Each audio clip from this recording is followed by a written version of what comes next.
Updates చూసుకుంటే కాళేశ్వరంపై CBI ప్రాథమిక విచారణ మొదలుపెట్టింది. ఎన్డీఎస్ఏ రిపోర్టు, గోస్ కమిషన్ నివేదికపై విచారణ జరుపుతుంది. ప్రాథమిక దర్యాప్తు తర్వాత సిబిఐ ఎఫ్ఐఆర్ నమోదు చేసినట్లు తెలుస్తుంది. ప్రాజెక్టులో అవకతవకలు, నిధుల దుర్వినియోగంతో పాటు అవినీతి ఆరోపణలపై సిబిఐ దర్యాప్తు చేయనున్నట్లు సమాచారం. ఇక ఇదే అంశానికి సంబంధించి పూర్తి సమాచారం మా ప్రతినిధి శ్రీకాంత్ అందిస్తారు. శ్రీకాంత్, చెప్పండి.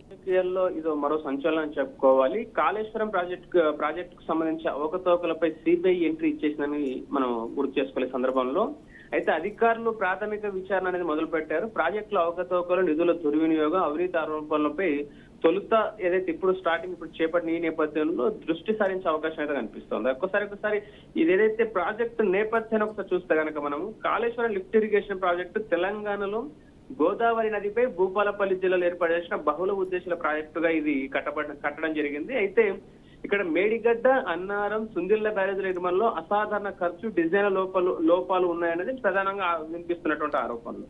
దీనికి సంబంధించి అవకతవకలు ఏదైతే మేడిగడ్డ బ్యారేజ్ లో పిల్లర్లు కుంగిపోవడం, ప్లానింగ్, డిజైన్, నాణ్యత నియంత్రణలో తీవ్ర లోపాలు ఉన్నాయనేది, ఇకపోతే ఇది ఇండిపెండెంట్ ఇండియాలో అతి భయంకర మానవ నిర్మిత విపత్తుగా కూడా వర్ణించబడింది ఒక రకంగా చూస్తే. అయితే దీని తర్వాత ఈ అవకతవకలు, ఈ ఆరోపణల నేపథ్యంలో ఈ ప్రస్తుతం ఏదైతే తెలంగాణ ప్రభుత్వం ఏదైతుందో కాంగ్రెస్ ప్రభుత్వం గోస్ కమిషనర్ ఒకటి నియమించి మాజీ సుప్రీంకోర్టు న్యాయమూర్తి పినకి చంద్రఘోష్ నేతృత్వంలో కమిషన్ ఏర్పాటు చేయడం జరిగింది. ఇది మార్చి 14, 2024లో ఏర్పాటు చేశారు ఈ కమిషన్ ని.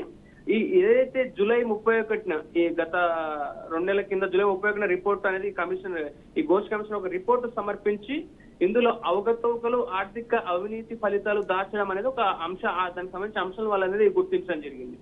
ఇది అంశానికి సంబంధించి గోష్ కమిషన్ నివేదికను బట్టి ఆగస్టు 4వ తేదీన కేబినెట్ కూడా గోష్ రిపోర్ట్ అంగీకరించి అసెంబ్లీలో చర్చించాలని కూడా నిర్ణయించడం జరిగింది. దాని తర్వాత ఆగస్టు 31 రోజున ఏదైతే గోష్ కమిషన్ రిపోర్ట్ ఉందో ఆ రిపోర్ట్ అసెంబ్లీలో టేబుల్ చేసి 10 గంటల మారథాన్ గా చర్చ జరిగింది. అలాగే సీరియస్ ఆరోపణలు, పదు చర్చలు కూడా దీనిపైన జరగడం జరిగింది. ఇకపోతే ఈ నేపథ్యంలో ఈ చర్చలు జరిగిన అనంతరం తర్వాత ఏదైతే ప్రస్తుత ముఖ్యమంత్రి సీఎం రేవంత్ రెడ్డి ఎవరైతే ఉన్నారో అసెంబ్లీలో దీన్ని సిబిఐ విచారణ ప్రకటించలేదు.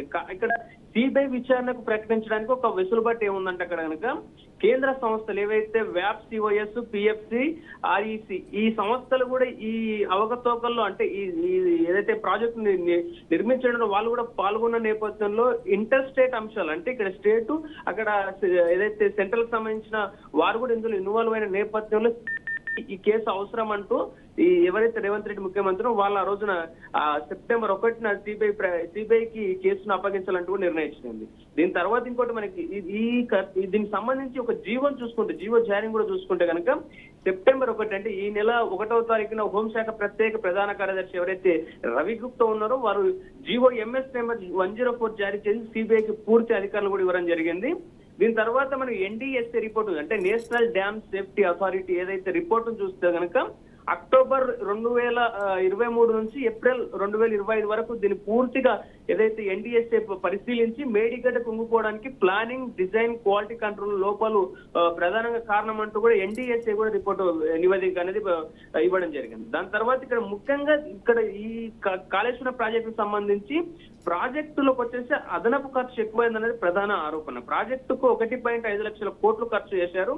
అందులో 49,835 కోట్లు అంతర్జాతీయంగా ఏదైతే తీసుకున్న అప్పులు ఏవైతున్నాయో 29,956 కోట్లు, అలాగే ఇక్కడ రాష్ట్ర స్థాయిలో కూడా ఇక్కడ కూడా ఒక 19,879 కోట్లను దీనికి సంబంధించిన ఈ అమౌంట్ మొత్తం కూడా బ్యాంకులకు ఇప్పటిదాకా ప్రభుత్వం చెల్లించినట్టు కూడా వివరాలు వెల్లడించింది. ఇక మిగిలిన 60,869 కోట్ల రుణభారం అనేది ప్రాణహిత చేవెళ్ల ప్రాజెక్టు ఏదైతే ఉందో దానికి సంబంధించి 38,500 కోట్లకు పూర్తి చేసినట్టు కూడా సీఎం దీనికి సంబంధించి వివరణ ఇచ్చుకోవడం జరిగింది. అయితే ఈ ఓవరాల్ అంశాన్ని ఈ సెగ్మెంట్ ఏదైతే కాళేశ్వరం ప్రాజెక్ట్ సంబంధించి వివరణ దీనికి సంబంధించి మొత్తం చూసుకున్నాక దీనిపైన ప్రతిపక్షాలు సైతం అంటే ప్రస్తుత బీఆర్ఎస్ ప్రతిపక్షం ఏదైతే ఉందో కేటీఆర్ గానీ అటు హరీష్ రావు గారు కానీ మీరు ఇద్దరు కూడా సిబిఐ విచారణ తెలంగాణను ఎండిపోలే చేసి కుట్రగా ఆ రకంగా వర్ణించే ప్రయత్నం చేశారు.